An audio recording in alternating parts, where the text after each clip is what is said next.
Donc, je vous en prie, soyez fiers de ce que vous avez fait et dites-le nous, expliquez-nous tout ce que vous avez pu mener. En tout cas, merci vraiment pour ce travail formidable. Cher Younous, je vous passe la parole. Madame la Présidente, chère Isabelle, merci beaucoup pour vos mots de bienvenue et vos mots très chaleureux. Permettez-moi également de remercier et saluer le président Tsitsi Kostas d'avoir été à l'initiative de cette réunion de l'Alliance pour la cohésion, qui est une réunion importante. Et je veux aussi te remercier, chère Isabelle, pour l'excellente collaboration entre Locataire et notre commission régie. Je veux aussi adresser un message de sympathie à notre ami Karl-Heinz Lamberts, qui participe à nos débats cet après-midi et à qui nous devons tant pour cette alliance qui nous réunit cet après-midi, mais qui nous a aussi réunis tout au long de la période où nous avons ensemble, le comité des régions et la commission régie, mené la bataille pour faire en sorte que le budget soit le budget le plus satisfaisant pour la cohésion et pour les régions d'Europe. Et sur ce plan, je dois vous dire que du côté de notre commission, évidemment, et c'est notre rôle d'ailleurs, nous ne pouvons pas être pleinement satisfaits, totalement satisfaits, mais je crois vraiment que notre action a porté et que nous avons limité sur le plan budgétaire les pires dégâts et que l'on se retrouve dans une situation plutôt positive pour aborder la future programmation. Vous m'avez demandé cet après-midi de faire le point sur les négociations en cours. Je veux vous dire à toutes et à tous que l'ensemble de nos rapporteurs et équipes de négociation au Parlement européen travaillent d'arrache-pied et que nous accomplissons notre travail avec sérieux, bien sûr, mais aussi en ayant conscience pleinement de la période actuelle de crise qui nous oblige encore plus, ainsi qu'avec une pleine conscience du calendrier qui défile.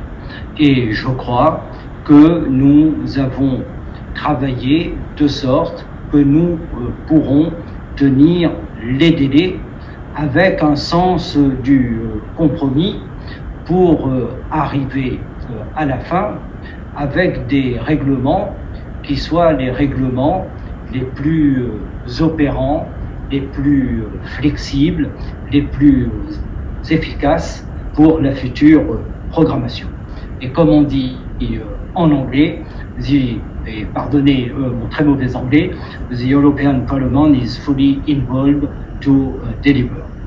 Le message que je veux aussi passer aujourd'hui, car comprenez bien qu'il me sera tout à fait impossible de rentrer dans le détail de l'ensemble des négociations en cours, c'est que nous approchons en réalité de la fin et que sur tous les dossiers, nous avons identifié un chemin.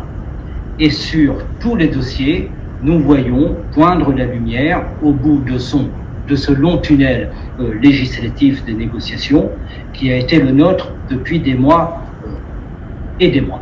Et je veux aussi, bien évidemment, saluer le travail qui a été accompli par l'ensemble des rapporteurs du Parlement, Constance Creel et Andrei Novakov sur le règlement portant disposition commune et sur REACT-EU, Pascal Arimont sur le règlement Interreg, Manolis Kefalogiannis sur le fonds de transition juste et Andrea Cozzolino concernant le FEDER.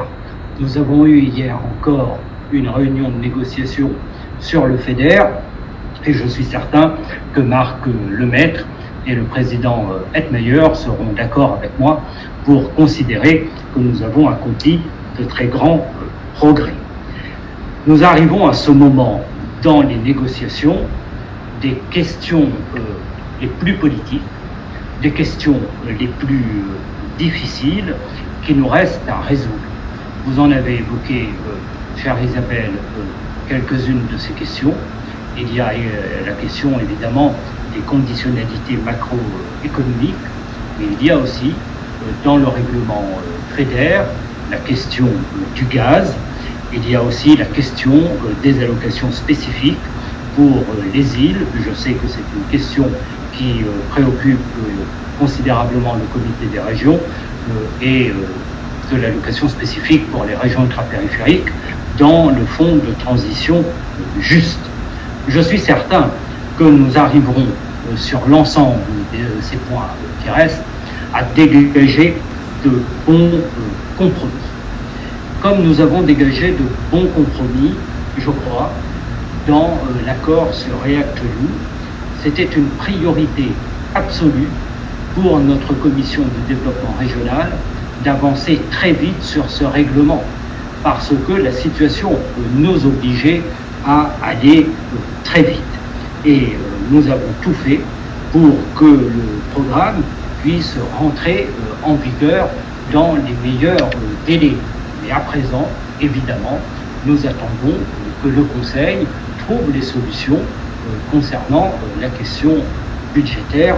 Je n'y reviendrai pas.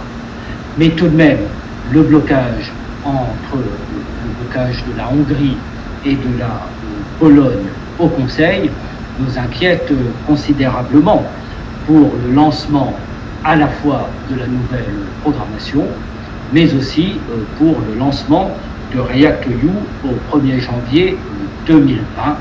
Et nous espérons vraiment que les chefs d'État sauront trouver les arguments auprès de la Hongrie et de la Pologne. Du côté du Parlement européen, nous avons trouvé un accord avec le Conseil sur le budget, nous avons trouvé un accord sur NGUE, nous avons trouvé un accord sur l'état de droit et nous ferons en sorte que cet accord soit respecté et pleinement respecté. Mais nous avons d'autres inquiétudes à moyen terme et à long terme, puisque vous savez que l'Union européenne traverse sans doute l'une des plus graves crises économiques et sociales de son histoire, qui est d'une ampleur inédite. Cette ampleur, d'ailleurs, n'est pas encore totalement mesurable, mais la Commission prévoirait, selon les chiffres qui m'ont été communiqués, une possible chute du PIB pouvant aller jusqu'à 9,4% pour 2020. Les conditions de la reprise en 2021 sont donc encore inconnues.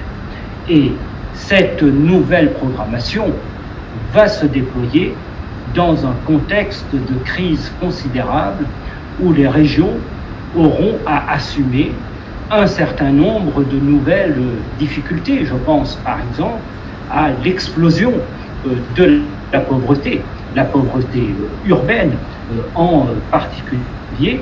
Et sur toutes ces questions, il faudra continuer à innover et à trouver des réponses. Nous avons, dans le temps de la crise, Commission européenne et Parlement européen étaient totalement à la hauteur de nos responsabilités, puisque nous avons fait en sorte que les réponses CRI et CRI+, qui étaient des réponses d'urgence, puissent être adoptées dans les meilleurs délais.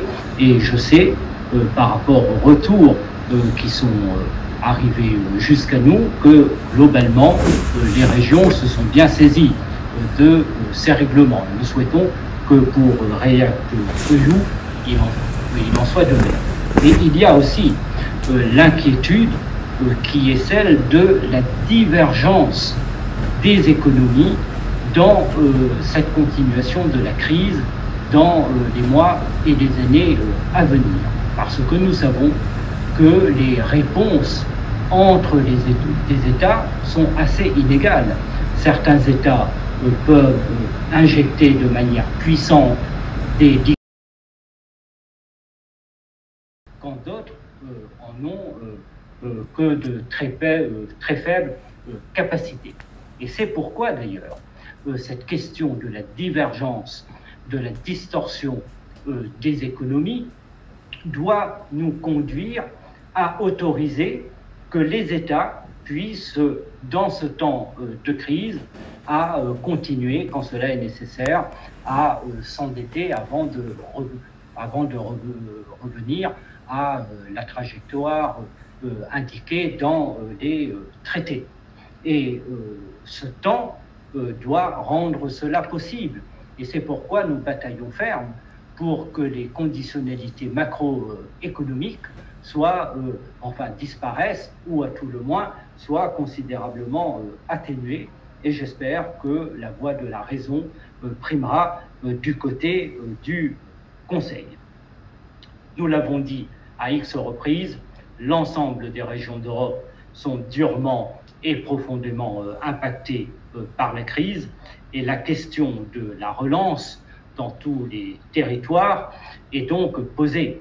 Et nous savons, et c'est un autre motif d'inquiétude pour nous, que les grands centres économiques vont redémarrer, et bien que le coût social et la pauvreté sont en hausse partout dans l'Europe, le redémarrage dans les centres économiques sera sans doute plus facile et plus dynamique dans les autres territoires.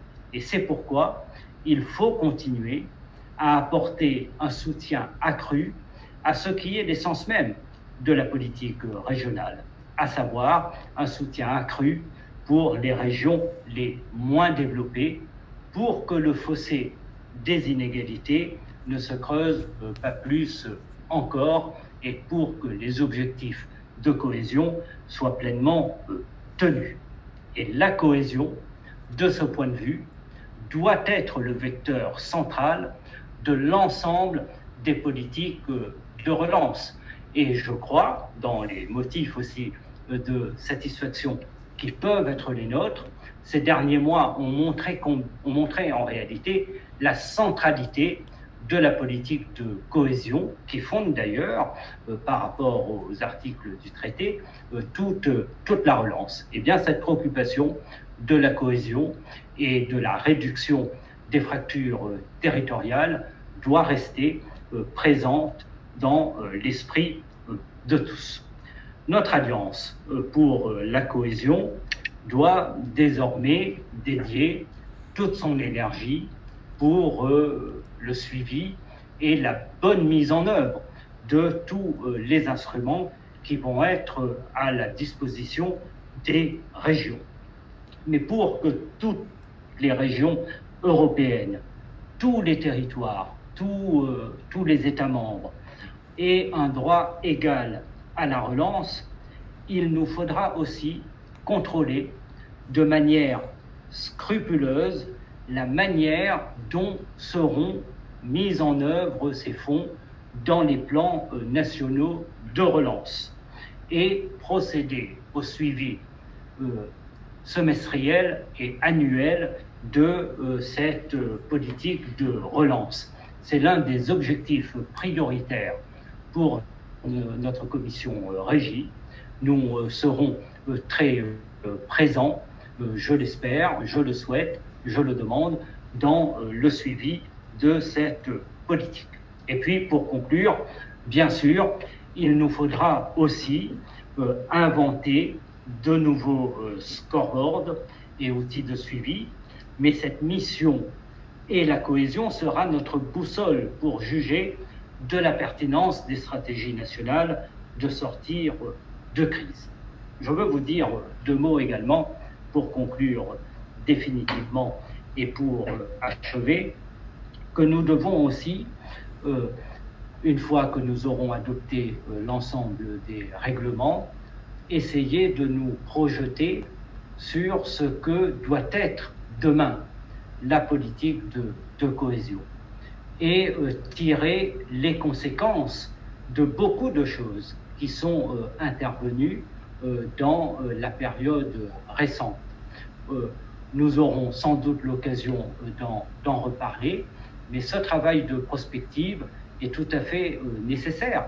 Nous avons vu, par exemple, pendant la crise du Covid, combien à la fois les espaces, les territoires ruraux qui restent marqués par l'éloignement, des difficultés en matière de connectivité, etc., où souvent ils sont considérés et ressentis comme des régions un peu oubliées, sont également devenus des régions attractives.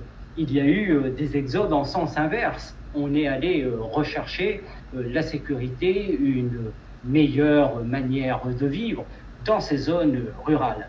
Et cela doit être présent dans notre esprit pour peut-être penser un nouvel avenir pour la politique régionale, mais en tout cas la question aussi bien des régions, des zones urbaines que des zones rurales sont présentes et discutées dans l'ensemble des négociations qui sont ouvertes actuellement.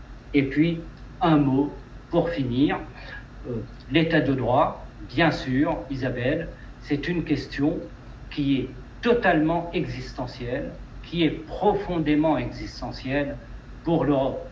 L'Europe, avant d'être un projet économique, est un projet qui est fondé sur les valeurs. Et on ne peut pas transiger sur cette question. Et tu parlais dans ton intervention avec raison de l'émergence des autres blocs. Eh bien, je crois que nous avons tous une responsabilité commune. Nous autres qui croyons dans le projet européen, c'est d'agir pour aider véritablement l'Europe à rentrer dans l'histoire. Merci beaucoup.